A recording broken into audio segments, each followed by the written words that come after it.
samahan mo. Pagkat ako ay kapos, sa likas puro galos. Utal-utal pa halos, paano makakaraos? Hindi nga makaahon sa dulot ng kahapon, dahil minsan napabilang sa masasamang kampon. Kaya ngayon ikaw ang kailangan para aking tuluyan ng maunawaan na meron pang pag-asa sa aking kaligayan. Walang maipagyayabang kundi ikaw lamang.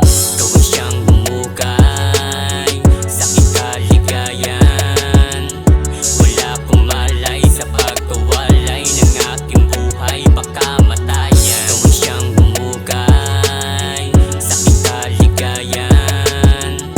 Wala pong malay sa pagkawalay ng aking buhay, pagkamatayan. Ikaw ang pupurihin, ikaw ang dakilain, ikaw ang sasambahin, lahat dapat ay mag-amin. Sabihin mang mahangin pero marapat at tanggapin, siya lamang ang rason bakit abot mo ang hangarin. Kaligtasan si Jesus binigay sa pagregalo, kahit kabutihin sa akin ay napakadehado. Patuloy na biyaya mo ay naging areglado, salita mo dahil lang kung bakit laging inspirado. Lagi lang sa iyong kakapit, demonyo ay lagi sabik sa tao mamati. Lubak-lubak man lang siya susunggab, di kukupa yan, meron nagbubuhat. Yeah, pag-ibig mo din nagbabago, kahit sa tawag mo kami ay nagtatago. Ay napaka